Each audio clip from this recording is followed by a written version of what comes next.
بسم اللہ الرحمن الرحیم۔ آج جو سوا پارہ پڑھا گیا ہے اس میں سورۃ النساء کا کچھ آخری حصہ اور پوری سورۃ تلاوت کی گئی ہے۔ اس سوا پارے میں خلاصے کے طور پہ 7 باتیں اہم ہیں۔ سب سے پہلی بات، سورۃ النساء کے آخر میں اللہ پاک نے عیسائیت کے عقیدہ تثلیث پر رد فرمایا ہے۔ چونکہ حضرت عیسیٰ علیہ نبینا علیہ الصلاۃ والسلام کے جو پیروکار ہیں ان کا عقیدہ اور نظریہ حضرت عیسیٰ علیہ الصلاۃ والسلام کے بارے میں 3 حصوں میں بٹا ہوا ہے، اور آج تک پوری دنیا عیسائیت، کرسچن دنیا اس بات پر متفق نہیں ہو سکی کہ ان کا عقیدہ توحید کے بارے میں کیا ہے۔ لہٰذا ایک فرقے کا دعویٰ یہ ہے کہ حضرت عیسیٰ علیہ الصلاۃ والسلام خود خدا ہے، اور دوسرے فرقے کا دعویٰ یہ ہے کہ عیسیٰ علیہ الصلاۃ والسلام خدا تو نہیں ہے لیکن وہ اللہ کے بیٹے ہیں، اور تیسرے فرقے کا دعویٰ یہ ہے کہ عیسیٰ علیہ الصلاۃ والسلام 3 میں سے ایک ہے، جس کو تثلیث کا عقیدہ کہتے ہیں، یعنی اللہ پاک کی ذات اور حضرت مریم اور حضرت عیسیٰ علیہ الصلاۃ والسلام، جب یہ تینوں مل جاتے ہیں تو پھر خدا کا وجود سامنے آتا ہے، نعوذ باللہ۔ تو اللہ پاک نے اس صورت میں عیسائیت کے ان تینوں فرقوں پر اور ان تینوں نظریات پر رد فرمایا کہ عیسیٰ علیہ السلام نہ تو خدا ہے، نہ خدا کے بیٹے ہیں، نہ 3 میں سے ایک ہے، بلکہ وہ اللہ کے بندے ہیں اور اللہ کے رسول ہیں۔ اور اس کے ساتھ ساتھ ایک اور اجماعی عقیدہ جو امت مسلمہ کا ہے، اور پورے امت مسلمہ کو اس سے واقف ہونا چاہیے، ہر مسلمان کو، وہ ہے حیات عیسیٰ علیہ الصلاۃ والسلام کا عقیدہ۔ اس کا تذکرہ بھی اللہ پاک نے یہاں پہ فرمایا ہے، چونکہ عیسائیوں کا عقیدہ یہ ہے کہ حضرت عیسیٰ علیہ السلام کو نعوذ باللہ سولی پر لٹکا کے قتل کر دیا گیا، جبکہ امت مسلمہ کا عقیدہ یہ ہے کہ اللہ پاک نے عیسیٰ علیہ السلام کو زندہ آسمانوں پہ اٹھایا، بر رفعہ اللہ الیہ، اللہ نے فرمایا ہم نے ان کو زندہ اپنے پاس اٹھا لیا۔ اور حدیث پاک میں آتا ہے، جناب رسول اللہ صلی اللہ علیہ وسلم نے فرمایا کہ عیسیٰ علیہ الصلاۃ والسلام کو اللہ نے دوسرے آسمان پہ رکھا ہے، آپ وہاں پر حیات ہیں، اور قیامت سے پہلے جب دجال آئے گا تو عیسیٰ علیہ الصلاۃ والسلام آسمان سے نزول فرمائیں گے، اور حضرت مہدی رحمۃ اللہ علیہ جس لشکر کی قیادت کریں گے، عیسیٰ علیہ الصلاۃ والسلام بھی اس لشکر کا حصہ بنیں گے۔ تو ہم مسلمانوں کا یہ عقیدہ ہے کہ عیسیٰ علیہ الصلاۃ والسلام حیات ہے، زندہ ہے، آسمانوں پر ہے، اور قیامت سے پہلے اللہ کے حکم سے وہ زمین پر تشریف لائیں گے اور اس امت کی قیادت فرمائیں گے، اور پھر ان کا انتقال ہوگا، اور روضہ مبارکہ میں جناب رسول اللہ صلی اللہ علیہ وسلم کی قبر اطہر کے برابر میں ایک جگہ خالی ہے، فرمایا یہاں پر عیسیٰ علیہ الصلاۃ والسلام کی تدفین ہوگی۔ دوسری بات جو آج کے خلاصے میں ہے، سورۃ المائدہ میں اللہ پاک نے اس امت کے لیے وہ چیزیں جو ہمارے لیے رزق حلال ہے، اور جو ہمارے جسم کے ساتھ ساتھ ہماری روحانیت اور ہماری اخلاقیات کے لیے بھی مناسب اور بہتر ہے، ان چیزوں کا ذکر فرمایا۔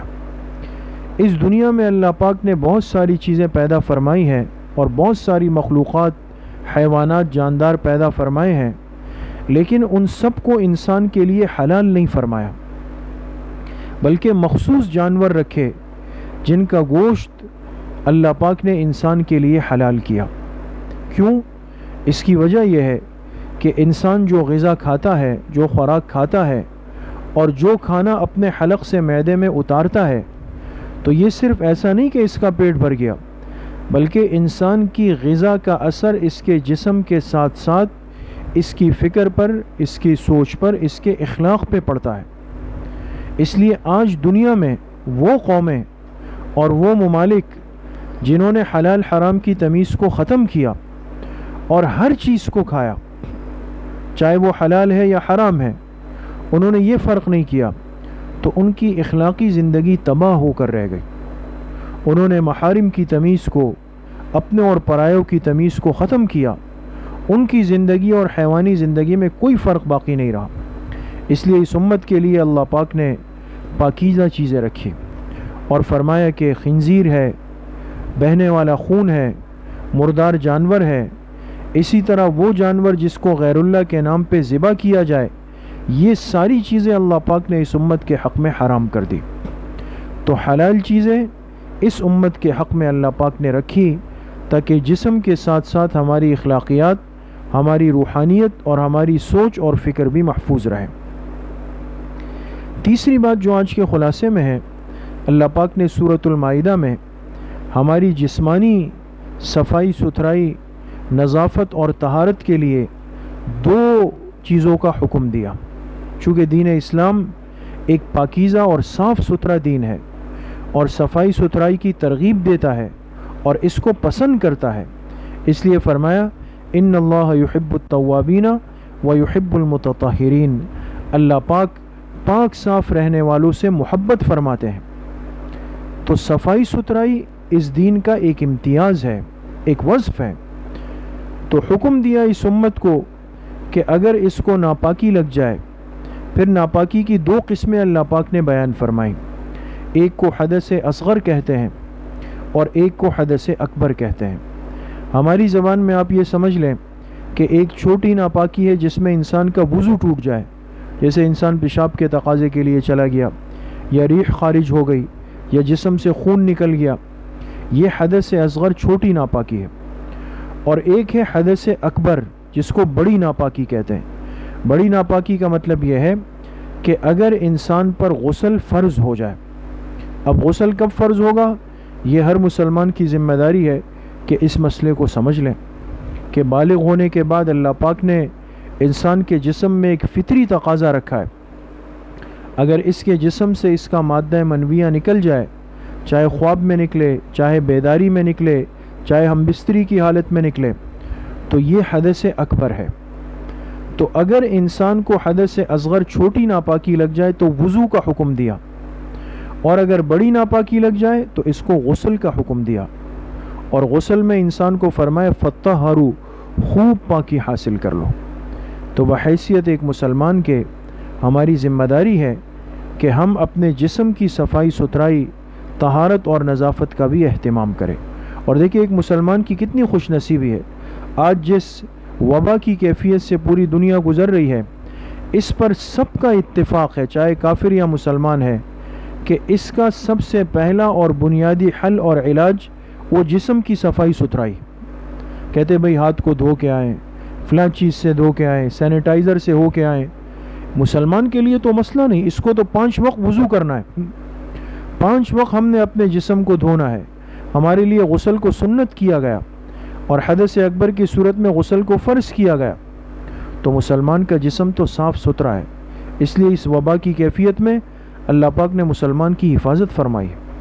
تو یہ ہماری اجتماعی ذمہ داری ہے کہ ہم اپنے جسم کی صفائی ستھرائی کا اہتمام کریں، اور کوشش یہ ہو، علماء نے لکھا ہے کہ چاہے نماز کا وقت ہو یا نہ ہو، انسان اپنے آپ کو باوضو رکھے۔ رات سونے سے پہلے بھی انسان باوضو ہو کر سوئے، یہ سنت طریقہ ہے۔ چوتھی بات جو آج کے خلاصے میں ہے، سورۃ المائدہ میں اللہ پاک نے ایک ایسے روحانی مرض کا جو نہایت ہی خوفناک، خطرناک اور ایک متعدی مرض ہے، اس کا ذکر فرمایا اور اس کے نقصانات کو ذکر فرمایا۔ وہ مرض کیا ہے؟ وہ حسد کا مرض ہے۔ حسد ہے، یہ دل کا ایک ایسا روگ ہے اور ایسی آگ ہے کہ اگر خدا نخواستہ انسان کے اندر ایک دفعہ پیدا ہو جائے تو پھر انسان یہ نہیں دیکھتا کہ مجھے اپنے نقصان کی تلافی کے لیے اور اس آگ کو ختم کرنے کے لیے جس کو نقصان پہنچانا ہے، چاہے وہ میرا سگا بھائی کیوں نہیں ہے، کتنا قریبی رشتہ کیوں نہیں ہے، لیکن مجھے کرنا ہے۔ اور اس کے لیے اللہ پاک نے جو واقعہ ذکر کیا، آدم علیہ السلام کے 2 بیٹوں کا، ایک کا نام قابیل تھا، ایک کا نام حابیل تھا۔ اور یہ دونوں دیکھیں آپس میں سگے بھائی ہیں، لیکن ایک بھائی نے دوسرے بھائی سے حسد کیا. اور کیوں حسد کیا؟ اس لیے کہ حابیل کے نکاح میں جو بچی آ رہی تھی، جو لڑکی آ رہی تھی وہ خوبصورت تھی. قابیل کے نکاح میں جو لڑکی آ رہی تھی وہ اس کو خوبصورت نہیں لگی. اس کو حسد ہوا اپنے بھائی سے کہ بھئی اس کے نکاح میں ایسی عورت جائے، میرے پاس ایسی عورت آئے. تو اس حسد میں آ کر اس نے کیا کیا؟ اپنے سگے بھائی کو قتل کر دیا. قتل اس لیے فرمایا اس زمین پر سب سے پہلا گناہ حسد کی وجہ سے ہوا جو انسان نے کیا ہے. قابیل نے، یہ قاتل ہے، اپنے سگے بھائی حابیل کو قتل کر دیا.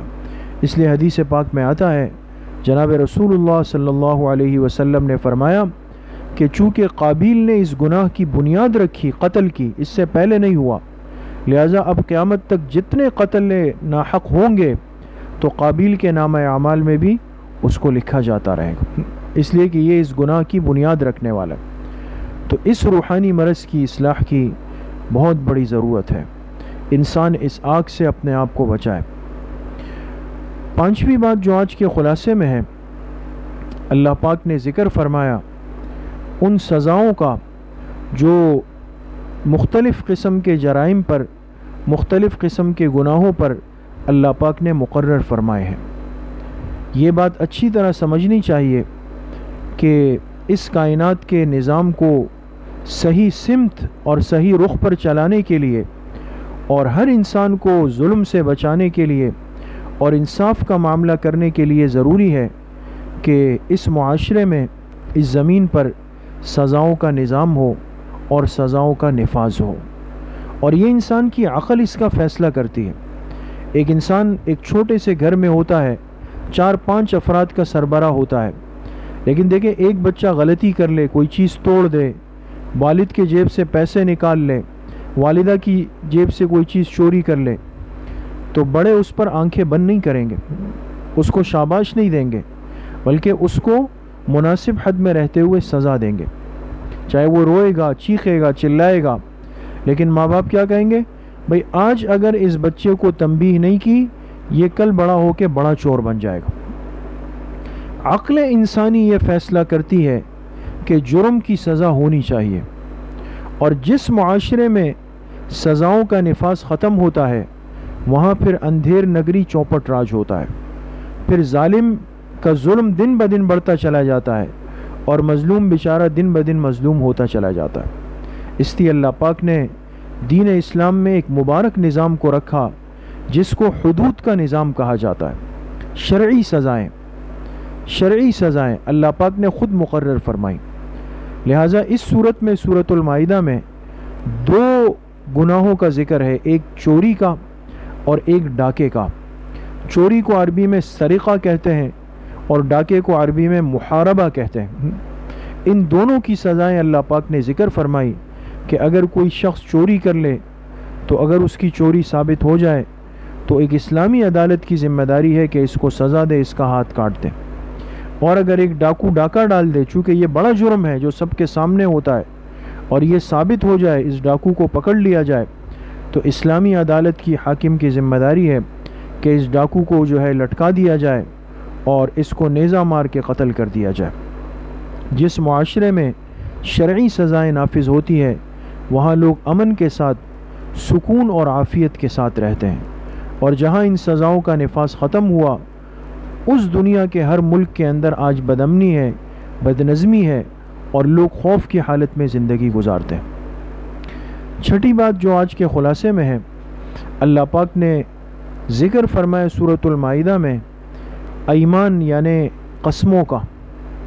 انسان اپنی زندگی میں بعض دفعہ اس کو ضرورت پڑ جاتی ہے کسی کو اپنی بات کی سچائی کا یقین دلانے کے لیے کہ بھئی میں اپنی بات میں، اپنے دعوے میں سچا ہوں. اس اطمینان کے لیے اس کو اللہ پاک کے پاکیزہ مبارک نام کو لینا پڑتا ہے.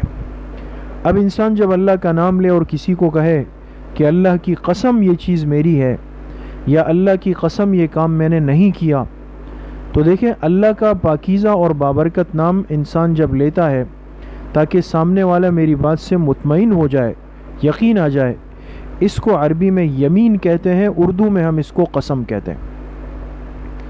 اب قسم کھانا ایک مسلمان کے لیے بہرحال حدیث پاک میں آتا ہے کہ بے مقصد اور بلا وجہ عادت بنا لینا یہ نہایت ناپسندیدہ ہے۔ بات بات پہ جیسے آج ہمارے معاشرے کا ایک مزاج ہے، بس چھوٹی سی بات ہوئی فوراً قرآن کو اٹھایا، معمولی سی بات ہوئی اور فوراً اللہ کے نام کی قسمیں کھانا شروع، حالانکہ بات نہیں ہوتی۔ اس چیز کو ناپسند کیا گیا۔ ہاں، اگر کسی جگہ انسان کی عزت کا مسئلہ ہو، وقار کا مسئلہ ہو، شرم و حیا کا مسئلہ ہو، اور یہ خطرہ ہو کہ اگر یہاں میں نے قسم نہیں کھائی تو لوگ میرے کردار پہ انگلی اٹھائیں گے، ایسی صورت میں اجازت دی کہ انسان قسم کھا سکتا ہے۔ اور قسم علماء نے مسئلہ لکھا کہ صرف اللہ پاک کے ناموں کی ہو سکتی ہے، باقی مخلوق میں سے انسان کسی کی قسم نہیں کھا سکتا، چاہے وہ کتنی ہی بابرکت اور مبارک ہستی کیوں نہ ہو۔ اس لیے انسان یہ نہیں کہہ سکتا کہ رسول پاک کی قسم، یہ قسم جائز نہیں ہے، اور نہ یہ قسم منعقد ہوگی۔ یا انسان کسی اللہ والے کی، آج کل لوگ اپنے بچوں کے سروں کی قسمیں کھاتے ہیں، ماں باپ کی قسمیں کھاتے ہیں، یہ سب ناجائز ہے۔ قسم صرف اللہ پاک کے ذاتی یا اللہ کے صفاتی نام کی کھائی جا سکتی ہے۔ اور پھر جب ایک انسان کسی کام کے کرنے یا نہ کرنے کی قسم کھا لے تو پھر اس کو حکم یہ دیا کہ یہ اپنی قسم کو پورا کرے، اس کو توڑے نہیں۔ اور اگر انسان اپنی قسم کو توڑ دے، پورا نہ کر سکے، تو پھر اس صورت میں اس کو قسم توڑنے کا کفارہ دینا پڑے گا۔ کفارہ کیا ہے کہ یا تو 10 مسکینوں کو کھانا کھلائے، یا 10 مسکینوں کے لباس کا انتظام کرے، یا 3 روزے متواتر اور مسلسل رکھے جائیں۔ یہ قسم کا کفارہ ہے۔ 7ویں اور آخری بات جو آج کے خلاصے میں ہے، اللہ پاک نے حکم دیا ایک مسلمان کو کہ جب اس کو یہ محسوس ہو جائے کہ میری موت کا وقت قریب ہے، یا ایسی بیماری، ایسا مرض لگ جائے کہ اس کو اپنے اوپر ایک خوف لگ جائے کہ بھئی کسی بھی وقت جھٹکا آ سکتا ہے، اور اب زندگی کا کوئی بھروسہ نہیں ہے، عمر 50 سے اوپر ہو گئی، 60 سے اوپر ہو گئی، داڑھی اور بالوں میں سفیدی آ گئی، جسم میں کمزوری آ گئی، تو جب ایک مسلمان کو ایسا احساس ہونے لگے تو اللہ پاک نے فرمایا کہ اس کو چاہیے کہ اپنے جائز معاملات میں، جائز امور میں وصیت کر جائے۔ وہ چیزیں جس میں یہ سمجھتا ہے کہ اگر میں نے کوئی وصیت نہیں کی، وضاحت نہیں کی، تو میرے بعد مسائل اٹھیں گے، اولاد آپس میں لڑے گی، خاندان میں اختلاف ہوگا، بھائیوں بہنوں میں اختلاف پیدا ہو جائے گا۔ اس لیے حدیث پاک میں آتا ہے کہ مسلمان کی ذمہ داری ہے کہ جب یہ رات کو سوئے تو اس کا وصیت نامہ اس کے سرہانے رکھا ہوا ہو، سرہانے رکھا ہوا ہو۔ اب علماء نے اس کی تفصیل کی کہ اس کا یہ مطلب نہیں ہے کہ یہ کوئی لازم یا واجب ہے، لیکن بڑھاپے کی عمر میں انسان کے لیے بہتر یہ ہے کہ یہ جائز امور کی وصیت کو لکھ لے۔ بہت ساری باتیں ہوتی ہیں جو انسان دنیا میں کسی کو نہیں بتاتا، مالی معاملات ہوتے ہیں اور بہت سارے امور ہوتے ہیں، تو اس میں انسان کیا کرے، اس کو کسی کاغذ پر لکھ لے۔ اور پھر فرمایا کہ صرف لکھے نہیں، بلکہ بہتر یہ کہ اپنی تحریر پر 2 آدمیوں کو، عادل آدمیوں کو گواہ بنا دے، اس لیے کہ اب تو فتنوں کا زمانہ ہے۔ انسان نے کوئی تحریر لکھ لی، لیکن کل کو جب وہ سامنے آئے، ایک بیٹا کہے گا یہ تو میرے باپ کا جعلی خط ہے، یہ تو کسی نے اپنی طرف سے لکھ لیا، اور آج تو یہ چیزیں بہت زیادہ عام ہے۔ وہ دیکھیں شریعت کتنی حفاظت کرتی ہے معاملات کی۔ فرمایا وصیت کو لکھ بھی لے، اور پھر لکھنے کے بعد اس پر گواہ بنا دے، اور ان گواہوں سے کہہ دے کہ بھئی یہ چیز میں نے لکھ لی ہے، کل کو اگر میں نہیں رہا تو آپ دونوں میری اس تحریر کے گواہ بن جائیے گا، اور میری اس وصیت کے مطابق میرے فلاں فلاں معاملات کو فلاں کے حوالے کر دیجیے گا۔ اللہ پاک مجھے بھی آپ سب کو صحیح عمل کی توفیق نصیب فرمائے۔ وآخر دعوانا ان الحمد للہ رب العالمین۔